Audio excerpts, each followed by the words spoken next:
Hello, I'm Ken Biles of Witchcraft Academy, and today I'm going to talk to you about what to look for in a teacher. A lot of people, when they first come into a pagan community, they find a lot of people who seem to have a lot of knowledge, and unfortunately, they try and pick the first person they find who seems to know what they're talking about, and that's not usually the best way to go about it. You might get lucky. You might actually find someone who actually knows what they're talking about and is a good teacher. But here are some things to keep in mind when you're looking for a teacher. Remember, when the student is ready, the teacher will appear. And while you hear a lot about it and it frustrates some people, it is absolutely true. So what do you look for someone who to teach you? Well, you want someone who is knowledgeable. And that's not just someone who's knowledgeable about Wicca, witchcraft, Norse heathenism, Druidism, or whatever other path you may be interested in. You want someone who has overall knowledge about a lot of things that don't really have anything to do with paganism. The more they know about general life, the better they're going to be able to teach you. There's a reason that most teachers are older, in their 40s, 50s, or older. That's because they have life experience. Life experience is one of the best teachers. It's not always a fun way to learn, but it is one of the best teachers of how to live your life.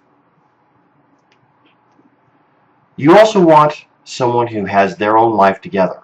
You may find someone who seems to know a lot about the craft, seems to be very knowledgeable, but they don't have their own life together.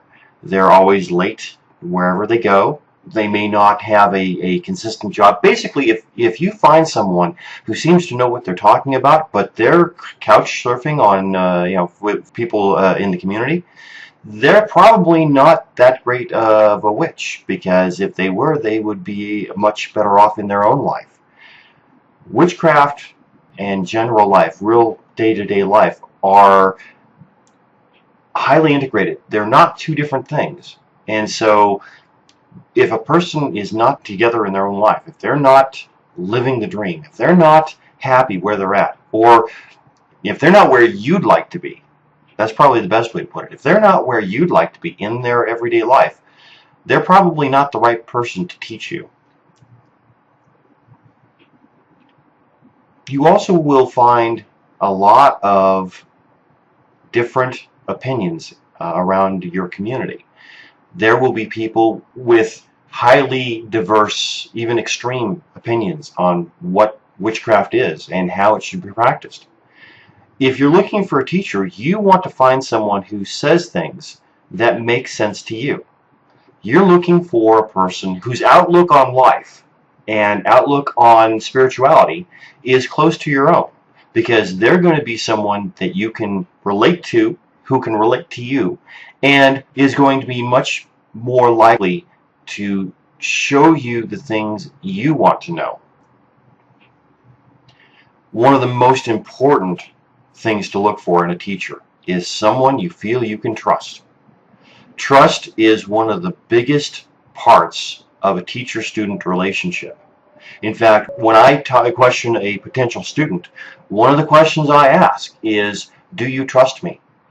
And I want an honest answer, because if they don't trust me, I probably can't teach them. A teacher is going to ask you to do things that you may be uncomfortable with. And I'm not talking about sex or any of that. I'm talking about practices and exercises, whether that be projecting energy or casting spells. You may not be all that comfortable with it, but if you trust the teacher, if you trust that they have your best interest in mind, it's okay. You will tend to do things and find out things about yourself in that. Trust is huge. If you can't trust the person, or if you don't feel that you really can trust this person, don't ask them to be your teacher. That's just a recipe for disaster. You want to find someone who is responsible. A huge part of the craft is self-responsibility. There are a lot of people out there who seem to have a whole lot of knowledge. They're book learning or even having been taught. They can spout all sorts of information. That's good information. But when you look at who they are and their own life, are they responsible for themselves? I know several people in my local community who have a vast amount of knowledge. But when you look at who they are and their personal life, they're not responsible. Everything happened because of things that were outside their control. They take no responsibility for the things they do. And in fact, one or two of them tend to be what I consider drama queens. They live off of drama, and there's a lot of it in a pagan community.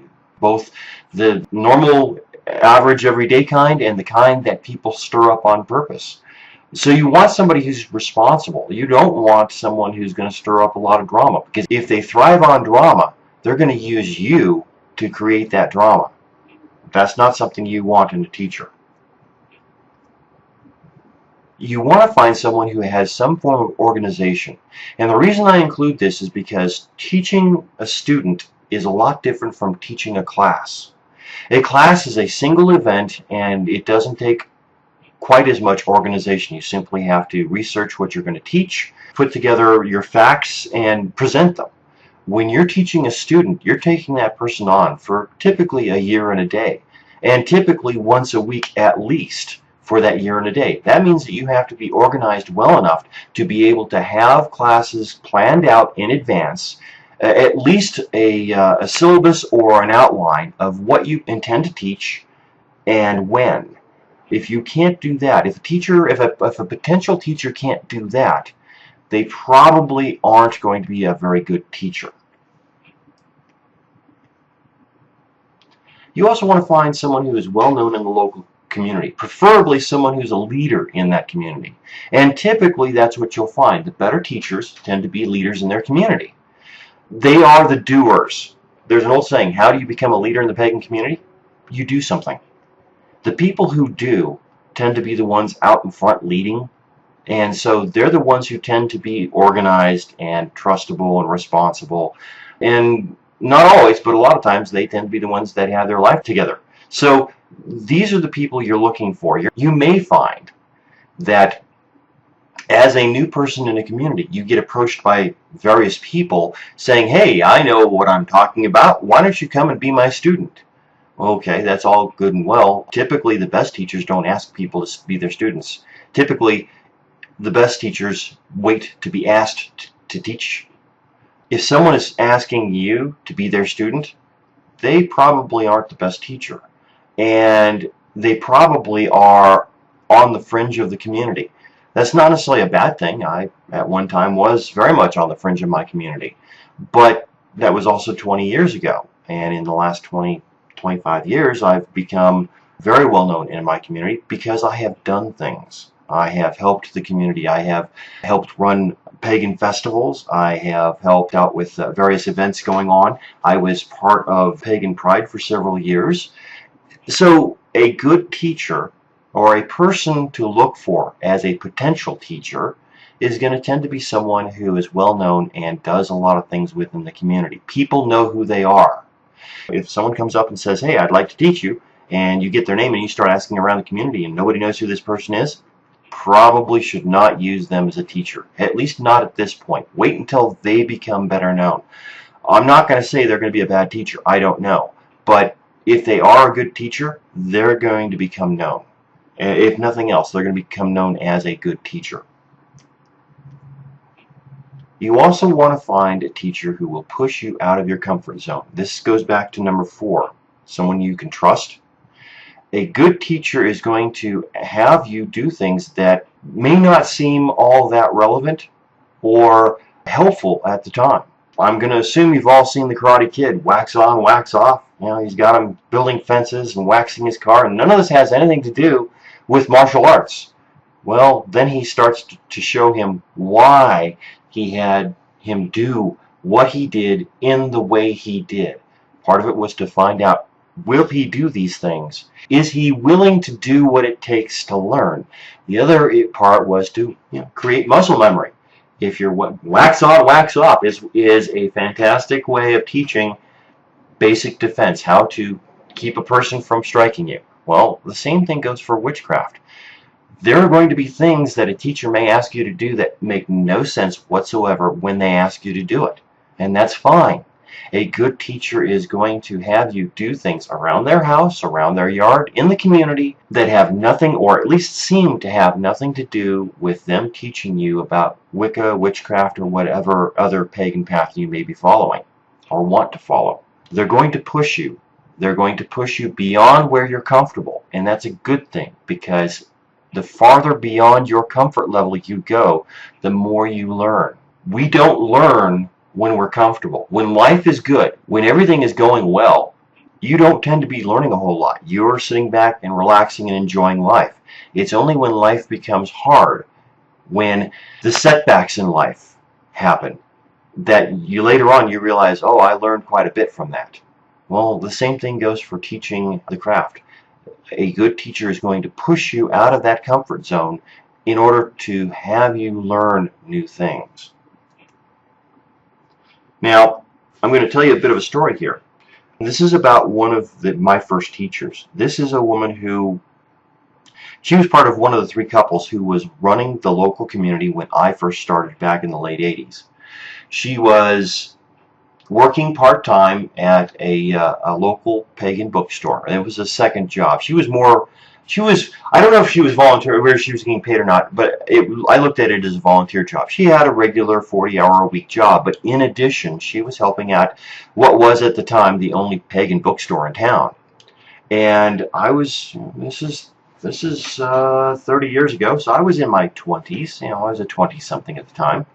And being a 20-something, I was gaming every weekend. I was going out to a friend's house on Sunday and gaming for several hours. And on the way home, one day I stopped by this bookstore and I met this young lady behind the counter. We started talking. So I started going in every Sunday to talk to this young lady, trying to work up my courage to ask her out on a date. Well, it never happened. But one day I walked in there and this young lady wasn't working. So I walked up to Margaret, who was working in the store, and asked her, I said, I know you probably can't, but is there any chance you can tell me when this young lady will be back in?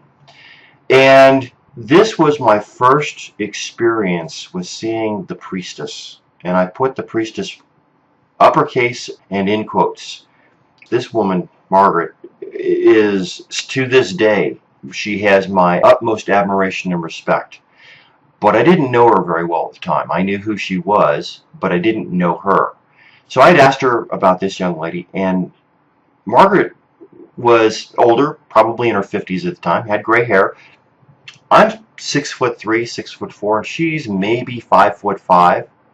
When I asked her, suddenly she seemed to grow to this giant goddess aspect with fire and flames around her. I mean, this didn't physically happen, but this is how I viewed it from my point of view. I saw this, the only way I can describe it is it was a feeling, and I later learned it was how you as a witch look at and see magic. The world beyond the physical. Well, I got a glimpse of that at this point.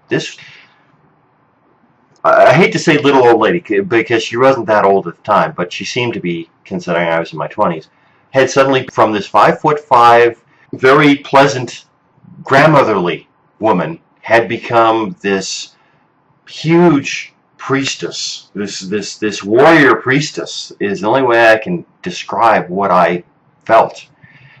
And I knew that as she looked at me, she wasn't looking at me, she was looking into me. She was determining whether or not I was a person worthy of the information I had asked for, even though it was simply, when will this young lady be back at work? And I also knew, without a doubt, that if she found anything that she didn't like, I wasn't getting a word out of her. This whole thing lasted maybe 10 seconds, probably less. And then she's back to this tiny little woman, and she says, just a minute, I'll go take a look. This thoroughly, as you can imagine, this thoroughly impressed me. And on my way home after visiting that bookstore, I said to myself, If this woman ever teaches a class, no matter what level it is and no matter what level I believe I am at the time, I'm going to take that class.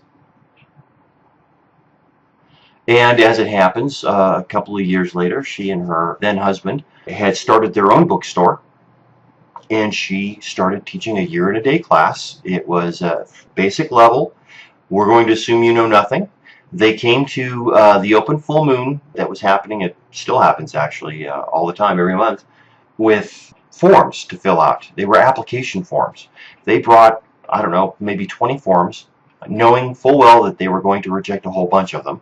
And these were questions like, why do you want me to teach you? Why do you want to be a witch? What are you willing to do in order to learn from me? These were hard questions that a student who is serious about learning can answer, but the student who is just curious won't have the answers to. So I took a year and a day class. I was one of, we started out with, I want to say 26 students. Every week we would go on Wednesday night, we would go to the store, we'd go down into the basement, and they would teach a 2-hour class. We started out with 26 students. By the time the year and the day was over, I was one of, I think, 6 students who made it through the full year and a day. And that was my first official, true teacher experience. That is something that I will never forget, and I relate it to people, potential students, to others, because this is the type of person that you want to teach you. This is the sort of person who will be able to not only give you the knowledge you're looking for, but do it ethically and properly. And that's what you want in a teacher. So hopefully I haven't gone too long on this video, but I wanted to give you some basic information on the things to look for in a teacher. And so we'll go back to, there we go. We'll go back to the list, so that if you have it, you can write it down, because these are the things that are important when you're looking for a teacher. This is Ken Biles, and thank you for watching.